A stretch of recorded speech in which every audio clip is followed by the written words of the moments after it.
today we talking about mystics of the God, right? What's up? We gonna go back to Uh-huh. King Just's story. Okay. Never heard the story. Okay. You know what I'm saying? It's like you're low key with everything. Yeah. Yeah, pretty much. All right. So what I want to do is pretty much just talk about the old album. Mm-hmm. Go from the demo all the way to the contract to the album coming out. You know what Okay, I'm saying? okay, okay. But before we get into that, Right. as a rapper, Okay. have you heard the perfect rap album? As a rapper, have I heard the perfect rap album? I would say yeah. Meaning, when I say perfect rap album, meaning it's an album that I could listen to from beginning to end. For me, that's a perfect rap album. You don't have to skip any songs, and you don't be like, oh, I don't want to hear that song. And you could just listen to the beginning all the way to the end, and then play it again from the beginning. That's a perfect rap album for me. But which album is it? It's a lot of cats. You want me to name one or two or something like that? For me, Infamous Mob Deep. I think that's incredible. Like that's crazy. Okay. I consider that like the perfect album. Does it have to be from the era that I'm from? No. Okay, so because again, there's a lot of albums back then from the era that I'm from that I would just constantly listen to from the beginning to the end. But as the years went on and it progressed, hip hop changed here and there. So I always was looking for that. So it's funny that you asked me for that because again, back then there were albums like that, like an EPMD album back then, or a KRS-One album back then, Big Daddy Kane album. Those were albums, Slick Rick album. Those were albums back then that was like you could just listen from the beginning to the end. Right. And as the years went on, I couldn't find that anymore. I was looking for that feeling where it's like, damn, I'm looking for that one, not because usually they'll put a single out and that'll be the main song. But for us back then, we would always look on the album to find that other song that you can't Right. hear on the radio. But for me, from like up to now, like I wouldn't say up to now, but like I would say maybe 2000s. I would say Jeezy's the Recession album. Okay. I like that. The G Unit, the first G Unit collective album, I think it was Beg for Mercy Yeah. or something like that. That was, straight through. Fabulous is Young OG, straight through. So there are people of today that, that have albums that are like that. But so, again, a perfect album for me would be something that you could listen to from the beginning to the end without skipping a song. Got you. All right, so Mystics of the God. Let's go from the demo is done. The single was Warrior's Drum, Hey Ya Ho. Right. I mean, the demo, it's demo, single, whatever the track was done, So that was the demo, that was the first song you did? yeah, for that album, yes. But I've done, obviously, songs before that. So Right. I've have tracks and songs, neighborhood songs, street songs that I was already known for in the street for. But that was the one that obviously took me to the stardom or the fame. And that one right there was a special one right there. Like, you want to go from that right there, or what do you want to do? No, because remember back in the days, everybody had a demo. Okay, And then yeah. they shopped the demo, you know what I'm saying? Yeah, I didn't shop. Okay. We were an independent label. Right. So we did it on our own. So it wasn't really nobody that we had to go shop it to. Right. We actually put out the single ourselves, and I put it out in California. So when I dropped my first single, I went to Cali to do it. I didn't even drop it in New York, or I didn't do it in, where I'm from. I went to LA to do it. Right. Okay. Yeah. So from there, how did it get to radio? I brought it to radio as far as in LA. When we went to LA, shout out to Baker Boys. We went to LA. We went to, I forgot the name of the station, but I think it might have been a Power at the time, but or a Hot, either one. And we went to the Baker Boys, and the Baker Boys threw it on immediately. Like they heard it, threw it on the radio. Like by the time I gave it to them, and like they didn't play it while I was there. Like I gave it to them, let them know, hey, new artist, King Just, blah blah blah, from New York, whatever. They're like, all right, cool. We thinking like, give us some time. Tomorrow, the next day, a week or two, because we was out in Cali for a minute. As soon as I left and we got downstairs and we got in the car, they start playing the joint. And we going crazy in the car, like, oh snap. Then they flipped it over on the B side, because back then you had a single, you had an A side and a B side. They flipped it over on the B side, started playing that back to back. So in other words, on most radio stations, it's programmed. So you got to play one song and then give you another song to play. They played my song, literally Warriors Drum, like 3 times in a row, back to back. And I knew right from there, like, okay, we got something. I always knew that, I had something, not to blow my own horn, but I always knew that I was nice. Yeah. But right then, it let me know, like, okay, this shit is serious. Right. And then from there, like within 2-3 weeks later, Flex was calling them, because they were sister stations to Hot 97 or whatever the case. And Flex was calling them like, yo, who the fuck is that y'all playing? Right. And they like, oh, he's over from your side. You don't know who that is? That's King Just. And immediately I had to fly back to New York, because Flex needed me at his whatever show that it was. And from there it was on. I mean, Summer Jams, it was what it was. Shout out to R&S, who produced the track. You know what I'm saying? He produced a lot of Staten Island known artists that prominently out there. You have Pop the Brown Hornet, Shaheem, myself. He might have did some things for the Wu, or maybe helped RZA out here and there. I'm not quite sure how that story goes, but I know he's been the guy to go to when it came to tracks for Staten Island.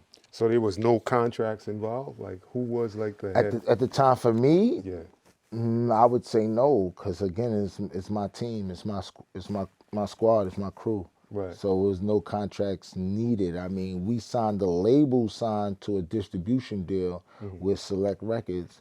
I curse on your podcast, by the way? Do your thing. Okay, good. F you, Select Records. I just wanted to tell you that. Yeah, because you guys dropped the ball. You guys didn't do what you're supposed to do. Don't even get me to get into that. But long story short, we had an independent label, so we was distributed through Select, through Red Distribution, and we was doing our own thing. So me, per se, contract-wise, no, I never signed. So, I mean, break down that side, like percentage-wise, right? The distribution. You get a percentage, they get a percentage. Like, how does that work for each? Well, like, it depends on your negotiating deal. However you negotiate it, where you might say, just look at it as $1. So there's $1 being spent. But out of this $1, because I'm the independent label and I'm doing most of the work and I'm paying for everything, I'm taking 75 cents. I'll give you the quarter. Because you're helping me get my, let's say, records or my, songs or my music in all these places in the world that I couldn't get my records in. Sam Goody at the time, The Wiz, these were big music chains that, if you weren't in part of the group or part of the system, you wasn't just coming up in there just putting your record in the stores. Right. You know what I mean? You had maybe mom and pop stores that you was able to do that. But even then, they didn't want to carry those records. They wanted the big records. You know what I mean? Right. All right. Another thing, going back to the golden era. Okay. You ever came across payola? When you mean by that, like if someone Like I had to pay in order for me to do whatever I had to do? Get your song Nah, played. that's a new thing in rap for me, because it was always based on the talent. It was based on the skills. I'm pretty sure that when you wanted to get some things done, you might have had to grease some palms here and there just to maybe skip the line or, get ahead. But it was never where it was like, my record is trash, but I'm still gonna pay you to play it. No.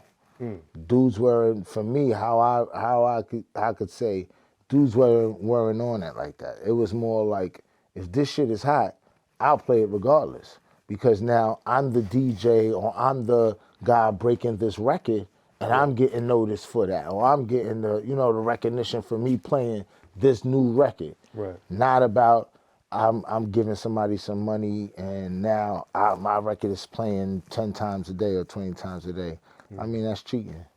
Yeah, yeah. Right. So as far as record sales, or let's say the single, was it what you expected? Record sales, the Warrior's single, Drum, like was it what I expected? Be more specific with that. sales wise, Warrior's Drum, like It over succeeded what I thought. I mean, like again, I didn't, coming from the hood, you want to just be able to say, hey, I had my record on the radio. Or you want to be able to say, hey, I performed at, such and such club or whatever. But to see your record move around the world and then like for instance, I sold 100,000 singles in Anchorage, Alaska. I don't even know if there were people. I didn't even know there was 100,000 people in Alaska, let right, right, alone right, for me to sell 100,000 units right, in Anchorage, Alaska. right, Again, you select because guess what? I never did a show out there. right, So here it is. I got a 100 grand, audience of people buying my, checking out my shit or listening to it, and I not even do not one show out there. How dumb is that? So with that being said, as far as the sales on my record, I over succeeded what I thought.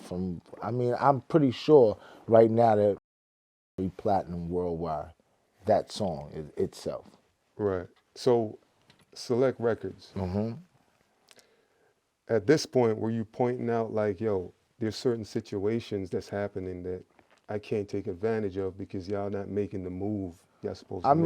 mean, there were things being told. One of the things, and again, I'm just saying so that younger kids, or younger people coming up could understand what's going on and see some of the nonsense and the bullshit that they were doing to us at that time. There was a time where I had an in-store signing where, the artist would come to the store, people would come in, buy the record, you would sign it, autograph it, whatever. I was doing the in-store with no records in the store. Oh, wow. So you know what I'm saying? I Yeah, got yeah. I got whatever merch and pictures and all of that other stuff, but there's no record. So it's a line outside, thousands of people outside, but they can't even buy the record from the store. You know what I'm saying? What sense does that make? Why would you even put me in that predicament and situation? Right, Mind right. you, again, me being the independent label that I am, I already had CDs and tapes and all of that in the trunk already. You know what I'm saying? Just maybe not everything for the thousands of people that was out there, but let's say I had 500, CDs or 500 tapes or whatever. We were able to, make it happen and do the best that we could. Right. But a lot of times it didn't make any sense because it was like, how are you putting me in stores and then again, no record in the stores. So the distribution part of it kind of sucks because it's no black owned distribution where you could just say, hey, I want to go to my man Tyrone, or so you got to go through somebody regardless. And they played hardball with us, seeing that we were the independent label who was, when the dollar came in, 75% of it was ours. So, in their mind, are we gonna make these guys rich? Because yeah, you if you bring in your 25 cents or you trying to get your 25 cents to stack up to $1, that means ours is gonna even be more. Right. So what they did, they just played hardball until we would have to negotiate again and come back and say, okay, well look, we give you 35%, and we'll take the 65, or so on and so on. So then it just became like, to a point where they try to bring us down all the way to 50-50. And I just said, I'd rather had opt out than me staying there. And now I'm compromising who I am, my music and everything else, just so that you guys could get a bigger piece of the cut. Right, right. All right, so second single, No Flow on the Rodeo. No Flows on the Rodeo, produced by Easy Mo B. Shout out Yo, to Mo Easy B. Mo B. Yeah, you know what I mean? He was Yeah. dope. Did you stick with Select Records? Yeah, it was still Select. It was still Select. But That why was though? that was that was that was the breaking point for me because again, after No Flows, I didn't put out no more records from that album, Mm. which I had planned to. At least Hmm. usually on an album back then, 3 singles. You Right, released it right. or whatever. If it did that dope, you maybe put out a fourth one. But for me, I only did the two because again, they just did bad business. Mm. So for me, being independent and not actually signed to them, I was able to be like, look, I'm done, Right. and I don't, I don't owe anybody anything, but you guys owe me. Hmm. So I mean, we again, I had to learn my lesson, but it was cool. There was things in between all of that. Again, Jermaine Dupree who offered me a record deal at the time, and Hmm. we didn't take it. But there was things going on. So I mean, I have no regrets, but just know that it's when it comes to business, when this music thing, it's 95% business, 5% the rest. Yeah. So let me ask you, like, where was the budget coming from, like, for that particular single? Oh snap! I mean, from my jobs that we worked at 9 to 5 jobs, Hmm. and in our 9 to 5 jobs, we took our money and we put it into the business. Salute, salute. Yeah. Yeah, definitely. All right. So, We were on the streets, man. right, right. And long story Yeah, yeah, short, yeah. it's the money that we had in the streets. We obviously invested into something to get us out of the goddamn streets, so that Hmm. we wouldn't have to do the things that we were doing, at that era. I come from the crack era, so Right, if right. anybody know, you know, you know. Hmm. But we survived it, and we did what we had to do to feed our family. Was the second single bigger than Warriors Drum? No No, flow? No. I wouldn't say so. Not at all. I mean, it got the same amount of love, but by then we pissed off a couple of people at Hot 97 or whatever. I don't know her name. I think name was Jessica at the time, or somebody that was at Hot 97 who I guess we didn't rub them the right The way. payola. Not even the payola, no, because again, she was the radio director, so Okay. she didn't need she wasn't looking for payola. It's just like sometimes with the politics of music, Hmm. if you don't kiss the right person's ass or you piss them off, not to bring up Ye, but Hmm. you see my man Ye, Yeah. he done said some things, pissed people off, Right. and then look what happened. So Right. it's the same thing with us. Like by that time, we was popping our shit because again, we felt like let's say Select wasn't doing what they was doing, and again, they all in bed with each other. They all go to lunch together. They all sit around and as far as execs, Hmm. so they sit around and once somebody said, "Hey, these guys are such and such," it was on from there. Whether it be blackballed or people didn't like us or whatever the case may be, Right. Right. yeah, that's what it was. All right. Let me ask you. Hmm. Back in the days, the '90s, '80s, rappers would say like they couldn't tell if they were getting robbed or not. From the label, from the distribution, they couldn't tell. Could you tell if like, you was $1 short or No, and the reason why is because coming, let's say, from the streets and from the hood, you're happy to get out of it. So now, here it is. I'm in Cali, I'm in Puerto Rico, mm, I'm in Texas, I'm in all these places, and I'm in the finest hotels. We flying on the first class flights and things of that nature. In your mind, you thinking, well, this is gonna last forever because let's say you feel like you're talented enough to actually do it forever. mm. So you're like, well, this is gonna last forever, when it actually doesn't. And I lost track of what you were saying as far as like No, I was saying like at what point you think, as far as the money is concerned, yeah, right? You don't tell because as long as you're eating, mm, you got the, let's say, the flies clothes on, your team is with you or whatever, you making sure they're good. You don't realize it. You don't see it. So what it is like a lot of times they might even give you an advance. Mm. You don't realize until after the fact that, oh, wait a minute, that's all recoupable. You don't realize that until they putting you in all these fly hotels and all these first class flights that you got now have to pay for that. You know what Yeah, I'm saying? yeah, So, a lot of times that was one of the things that they would like not tell you if you wasn't smart enough or hip enough or you didn't have a good lawyer, or you sometimes dudes would get the same lawyer as the label, which is a conflict of interest. right. So a lot of times people wouldn't realize it. And then again, if you, let's say you got some type of side hustle and you're making money over here, you're making money over there, you're not even real, you don't even care. You're Right. not, you're not thinking about it. Did you get a lawyer at any point? Yeah, I had a lawyer, but by the time that I had a lawyer, I would say it didn't make any difference. The only thing the lawyer told me was like, I'm better off opting out Mm. versus me trying to stay in there.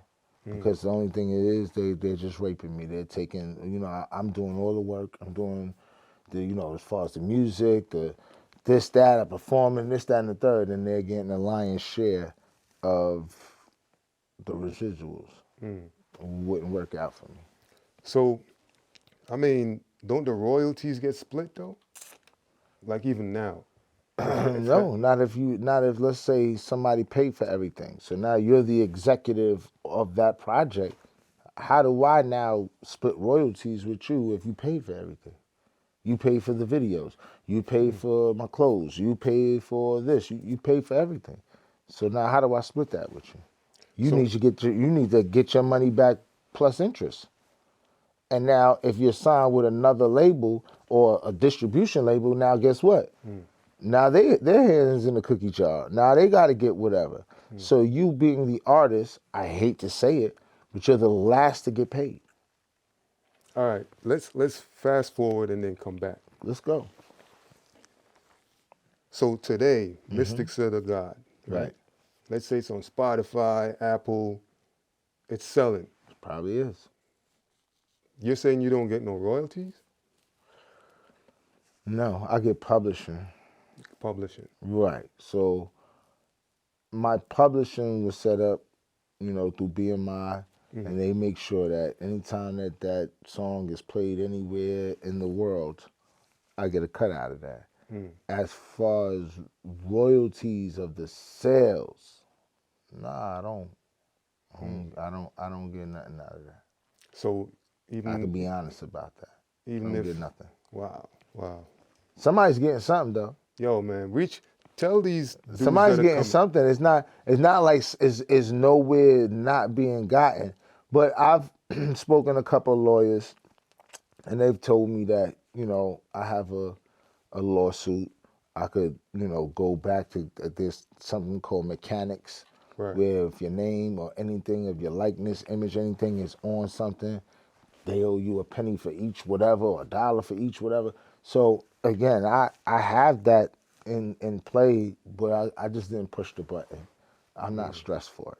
So That's when it's money you time, earned though. no, correct. Yeah. So when it's time, I'm gonna push the button, because then I got kids and grandkids that could eat off of that. Right. You know what I'm saying? But as far as for me, I'm not hard pressed for it. I know it's there. The money. I forgot what they call it, but it's in something. It's like you know what I'm saying, because I never touched it. Right. So wherever it's at, somebody has it. Somebody, it's somewhere. Mm. So it's just about me pressing a button and making it happen. But again, who wants to chase these old guys that are about to be washed up anyway? The internet changed everything. Nah, And bro. Listen. when I say washed up, I'm talking about, again, the execs, the guys that were robbing us and taking the money from us. Where are they at now? I mean, they might be on somebody's island or somewhere chilling, but you're no longer, we don't need you anymore. We could put out my music. I could press a button on my computer at home, and my shit'll be worldwide, or my shit'll be, what I'm saying, across the globe. Right. I don't need you no more to go viral, or what I'm saying, to spread my music. So I mean, it's a good thing. Things have changed. Yeah, man. But I mean, something you work so hard for, man. You Of put in, course. Right. there's vinyls out there being Right. sold, CDs still being sold. Right. Plus, people could buy by downloading. Right. Yes. Yeah. You Absolutely. Or deserve that. streams. They call it Yeah, streams. stream. Right. You deserve that. Yeah. You know what I'm And saying? again, it's in the works. So it's not like I just totally said, nah, I don't want that. Forget that. Right. It's there, and I know it's there, and I know it's piling up. Right. So it's all about me pressing a button to see, all right, what's really there, what's really good, what do I really need. But at the end of the day, I'm good. So at the end of the day, we moving, we out here, we outside. So here's my thing with that, though. Talk to me. Why you should push the button like immediately. The world is changing so fast, bro. So fast. Okay. You never know what could happen. You know what I'm saying? Yeah, but you know what? That ain't even for me. And I agree with you about the world changing so fast. But for me, that's not even my my glory, or that's not even, like, you know what I'm saying? Like, okay, if it's there, it's there, but that's not something that I'm stressing. Right. There's other things in my life that I know I see. You know what I'm saying? But you understand what I'm saying? Yeah. Right. Definitely. All right, so the album comes out, Mystics of the God. Mystics of the God. Yes. How did that do? Did fairly good. I mean, I would say probably over 500,000. So that would be gold. Worldwide. So Right. not just domestic, worldwide. It did good. I mean, I thought it was a pretty dope album. It was I would say underrated, meaning like it didn't get the love and the spins that it should have got, because there were people, I think, that was out there saying like, yo, not those guys. There were people out there that were hating on us. You know what I mean? That came right from my own home. So, it is what it is. So even with being attached to the Wu, you were still having those issues? When you say attached, what do you mean? Like affiliated with the Wu? Usually you're affiliated with the Wu, everything is a go. Right, but I guess then that would mean I'm not affiliated with the Wu then? Copy that. Right, because I mean, I know there's things on the internet that says Wu affiliates. Right. And then you might see my name there. And I guess, people chalk that up to, if you listen to the first Wu-Tang album and you got RZA on there, he's shouting out everybody. So he's like, 36 chamber goes this, that. Right. And then he says Pop the Brown Hornet, he says Shaheem's name, he says the Shaolin Soldiers, which is King Just and the Shaolin Soldiers, that's us. So when people hear that, I guess, they try to just say, okay, well, they all from the same place, they all in the same crew, they all in the same gang. Right. But necessarily not true. So they have their own thing, that they team and their own squad that they were doing, and I, King Just, had my own thing in my own squad. And how you would know that and look at that, if you look at the itinerary or the lineup for the first Summer Jam ever, Hot 97, King Just is on there, Wu-Tang is on there. So you would see already that there's a separation there. Nas is on there, Latifah, I mean, you name it, they was on there. Tretch was there, everybody was there. Right. Fat Joe, whatever. But I'm saying that to say, it was a separation. It wasn't just Wu-Tang and then I was performed. No, it was King Just, and you see everybody else, and then you got Wu-Tang. So I was never a part of Wu-Tang the Clan. Right. But as far as the Wu and the origin of that and where it comes from, then yeah, I would say I'm a part of that. I've been around it. I know where it comes from. I know where it starts. I know the whole origin of it. I'm from Park Hill, so there's a thing, Wu-Tang, if anybody knows, it's like a Park Hill Stapleton thing. I'm Park Hill. Park Hill gets a lot of the love from the Wu-Tang, or part of like the Wu-Tang is because of the members that's in the Wu-Tang. We have more members than anybody from any place. So even if you go to Brooklyn, when you go to Jizza, Master Killer, And then same thing with Stapleton. You got, let's say, Ghost or RZA. These, it's not an abundance. The abundance comes from the hill. Meth, Ugar, Ray, Kappa, Deck, they all from the hill. So the abundance of that. So a lot of times, me being around those same guys from the hill, you know, people would just affiliate it and see it as, okay, they all Wu-Tang. But as far as like the clan is concerned, I'm not part of the Wu-Tang clan. Okay. But no, there's no, you know, animosity there, or, you know, people like to make up stuff like, oh, there's beef between y'all two guys or whatever. They said that all through my career because they would see us, but they would never see us kind of like together. So they would always wonder, like, oh, you guys are, you know, what do you, yeah, is there beef with you guys? And then again, no, it wasn't a beef. It might have been like a friendly competition as far as who's gonna make it out there and do what they got to do, but never a beef where, you know what I'm saying, it was Right. problems. But did you have a tight relationship with the Wu members?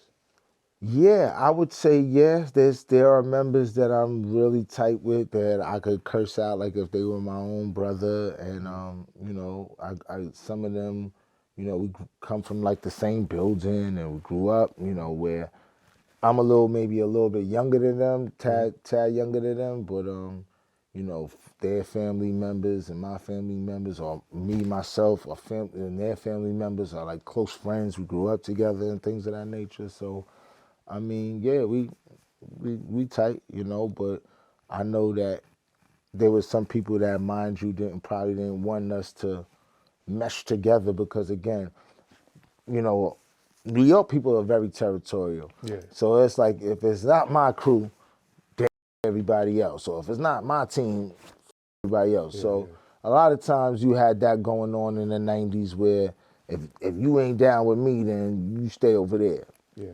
So that's kind of where I see that as far as us is concerned. But again, as far as the members are concerned, I'm pretty cool with all of them. Another thing I notice is like you're not featured in a lot of Wu projects or even Wu members albums. Right. Out of all the dudes from Staten Island, like you're the less featured on these projects. Yeah, I mean, what you want me to say? Again, I just told you, like, I'm not down clan member wise. You know what I'm saying? I probably didn't fit that criteria of, you know, what it is, and then, you know, not to talk anything, but then you see later on and down the line, you got members kind of like going at it, and some people arguing, and this one's upset, and this one didn't get his money, and all of that. So could you imagine me a part of that? Oh God, see, I couldn't have been a part of that. So, I mean, I had my own troubles that I had to deal with. So, I don't think I'm on a lot of people's projects because of the powers that be. So there was people that maybe didn't care for me to be on their projects or on their songs and things of that nature. But I am on some projects. So there's a Swarm album, I'm on there. There's a Papa Wu album, I'm on there. There's a Kappa album, I'm on there. I was supposed to be on the Meth album, but that didn't work out. But me and Meth have a song together, so that's, you know, chalk that one up. I'm on a Deck mixtape. I'm on a Ugar album.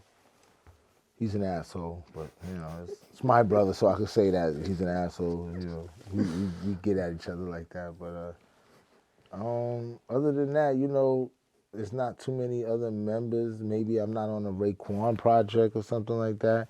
I'm pretty cool with Ghost. I've been around Ghost. I'm not on no projects of his, but that's just maybe just timing in the right place. You know what I'm saying? Not up to a point where it's like I couldn't be on something. It's just again, you gotta just be at the right time, right place, or whatever. But I fuck with Ghost. I like him a lot as far as the squad and the crew and all of his album, his music. I fucks with him hard.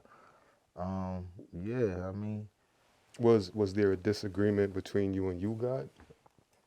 there's always a disagreement between me and you, God, all the time. I don't like how he thinks. He doesn't like probably how I think. Right, right. He's very controversial. He always wants to argue and fight. I'm kind of like the same way. Yeah. So we bump heads a lot. But he's a good dude. I fuck with him. I mean, I think he might have his, like his heart in the right place and everything like that. But there was some things that he might have did that, me and my team didn't agree with, or, you know what I'm saying? Shout out to my man Leatherface and Black.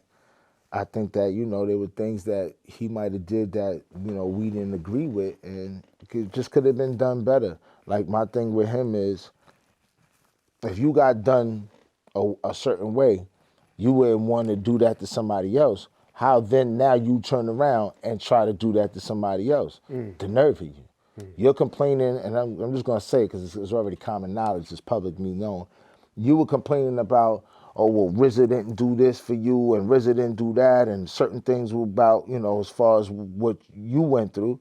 But then you turned around and tried to do the same exact thing to, certain cats that was from the hood, and, a lot of us didn't accept that shit.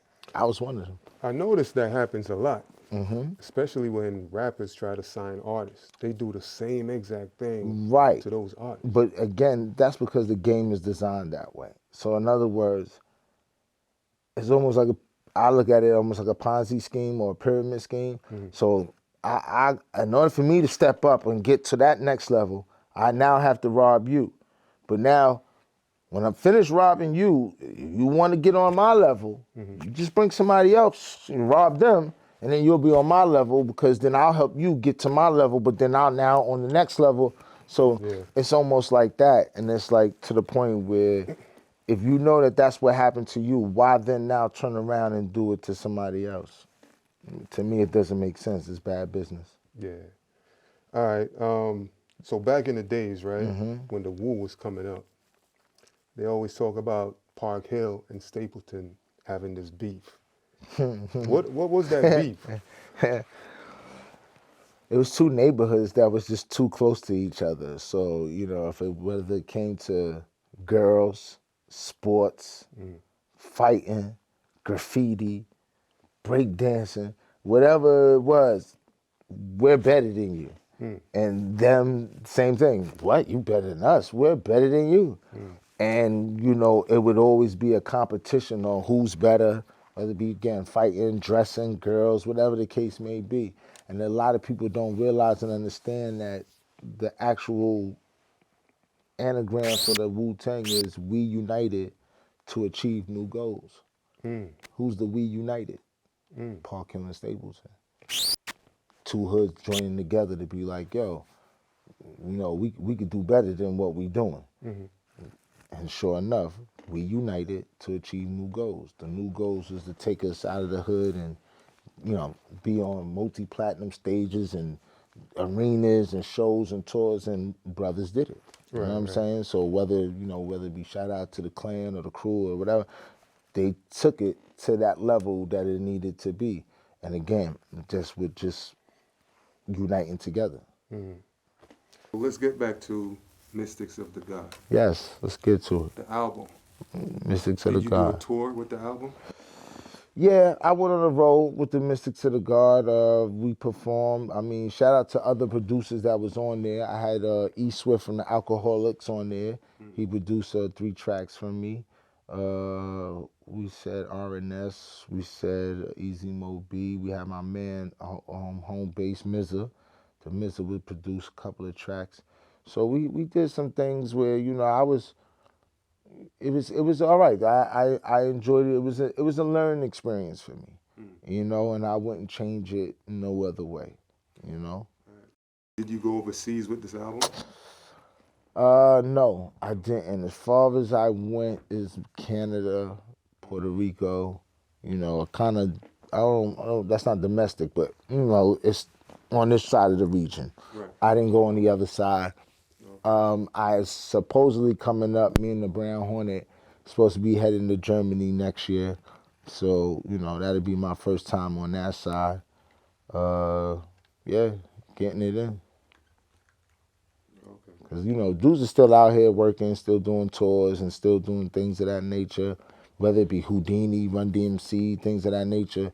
So for us to be out there, it's nothing. We just got to get there. There was a line that you said on the album, "Mystics of the God, that means I'll never die." Oh, the song, the actual intro to the album. Break that down. Well, I mean, I I'm a god. Like how Kanye says, I just told you who I am. I'm a god now. But we the gods, and eventually, I believe that you come back. You know what I'm saying? That's just my belief and my understanding of who I am. This ain't our first time here, so we've been here before. So when I say mystics of the God, means I'll never die, meaning that regardless of what you think, my legacy will live on. You know what I'm saying? Like to this day, you have people still talk about, let's say, Moses, or they'll talk about whoever else, whether it be George Washington, Hitler, whoever it is. They still talked about them based off their legacy. So I feel that who I am will never die. My legacy will live on musically. Right, right. Right. Okay. Why you never came out like with a second album? Like, I got a second album. I got a third album, fourth album. I got a whole lot of joints. But as far as putting them out there, yeah. nah. Because for me, I didn't figure out all the ins and outs of the business to know where my dollar's coming from. And then when I did figure it out and understand and know that I'm the last guy to get paid, I've got to do all the work, but then at the end I'm going to get the shitty end of the stick. I kind of weigh my options out of what I want to do, and for me, again, I love music, so I never stop doing music. So anytime I decide I want to go to a studio, I want to record, I want to do whatever I can. I put out a couple of mixtapes here and there, a couple of singles here and there, but never as far as a whole album and a project, because I feel like it's almost like a waste. Like I don't want to, like you know what I'm saying. Like a good painter doesn't put his paintings out there and they just like nowhere. They got to be somewhere. So for me, whether I'm spoiled, my music has to reach places that it hasn't reached before. And if I don't understand how to do that, then it doesn't make any sense to put any music out.